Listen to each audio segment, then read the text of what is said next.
कभी ध्यान दिया है, जो इंसान सबसे ज़्यादा हंसता है वही अक्सर सबसे ज़्यादा टूटा हुआ होता है। जो सबसे ज़्यादा बोलता है वो अचानक एक दिन चुप क्यों हो जाता है? आज के समय में लोग पूछते नहीं, बस जज कर देते हैं। और सच्चाई ये है, किसी का चुप हो जाना उसके हार जाने का सबूत नहीं होता, बल्कि उसके अंदर चल रही सबसे बड़ी जंग का संकेत होता है। आज की ये बात उन लोगों के लिए है जो बाहर से मजबूत हैं पर अंदर से जख्मी। तुमने अक्सर देखा होगा अपने आसपास कोई ऐसा इंसान जो हर महफिल की जान हुआ करता था, हर बात पर हंसता था, सबको हंसाता था, लेकिन एक दिन वो अचानक चुप हो गया। पहले जो हर बात शेयर करता था अब ठीक हूं कहकर बात खत्म कर देता है। पहले जो सबके लिए खड़ा रहता था अब खुद को कमरे में बंद रखने लगा। लोग कहते हैं बदल गया है और एटीट्यूड आ गया है, अब घमंडी हो गया है, पर किसी ने ये नहीं सोचा कि शायद वो टूट गया है।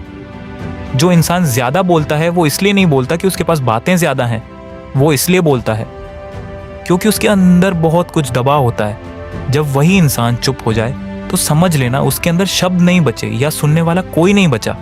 अकेलापन अचानक नहीं आता, धीरे धीरे आता है। पहले भरोसा टूटता है, फिर उम्मीद टूटती है, फिर इंसान खुद से ही टूट जाता है।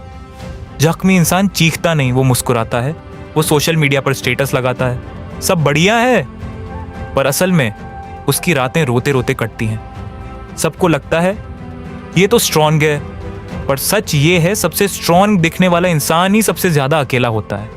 अकेलापन ये नहीं कि आसपास कोई नहीं, अकेलापन वो है जब आसपास सब हो पर तुम्हें समझने वाला कोई ना हो। जब तुम अपनी बात कहो और सामने वाला बोले ओवरथिंक मत करो, जब तुम दर्द बताओ और लोग कहें ड्रामा मत करो, जब तुम टूट रहे हो और लोग कहें तू तो मजबूत है, तब इंसान चुप हो जाता है। वो बाहर से सामान्य रहता है, काम पर जाता है, दोस्तों से मिलता है, पर अंदर हर रोज लड़ता है, कभी खुद से, कभी यादों से, कभी धोखे से, कभी उम्मीदों से, और सबसे ज्यादा खुद की सोच से। सबसे गहरा घाव तलवार नहीं देती, धोखा देता है। जिसे अपना समझा वही पराया निकल जाए तो इंसान दुनिया से नहीं खुद से डरने लगता है। वो सोचता है शायद गलती मेरी थी, शायद मैं ही ठीक नहीं था, और यही सोच उसे अंदर से खोखला कर देती है।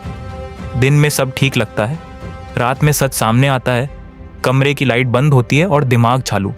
यादें एक एक कर लौटती हैं, बातें, वादे, उम्मीदें, और वो इंसान जो दिन में सबको हिम्मत देता है रात में खुद को संभाल नहीं पाता, क्योंकि दुनिया को हंसता चेहरा पसंद है। रोता हुआ इंसान बोझ लगता है। लोग पूछते हैं तू पहले जैसा क्यों नहीं रहा, पर कोई ये नहीं पूछता तुझे किसने बदला। आज अगर आपके आसपास कोई चुप हो गया है तो उसे ये मत कहिए / तू बदल गया, उसे ये कहिए मैं हूं तेरे साथ, क्योंकि कभी कभी इंसान को सलाह नहीं सिर्फ सहारा चाहिए होता है। जख्मी इंसान कमज़ोर नहीं होता, वो बहुत कुछ सह चुका होता है। वो इसलिए चुप है क्योंकि उसने बोल बोल कर देख लिया। वो इसलिए अकेला है क्योंकि उसने साथ निभाकर देख लिया। वो इसलिए दूर है क्योंकि उसने करीब आकर देख लिया। अगर आप भी वो इंसान हैं जो पहले बहुत बोलता था और अब चुप है, तो जान लीजिए आप टूटे नहीं हैं, बस थके हुए हैं। और अगर आपके आसपास कोई ऐसा इंसान है तो उसे जज मत कीजिए, उसे छोड़ मत दीजिए, क्योंकि हो सकता है वो आखिरी बार किसी के साथ की उम्मीद कर रहा हो। याद रखिए, सबसे ज्यादा बोलने वाला इंसान जब चुप हो जाए तो समझ लेना उसके अंदर बहुत शोर है। और कभी कभी सबसे खतरनाक चीख वो होती है जो सुनाई नहीं देती।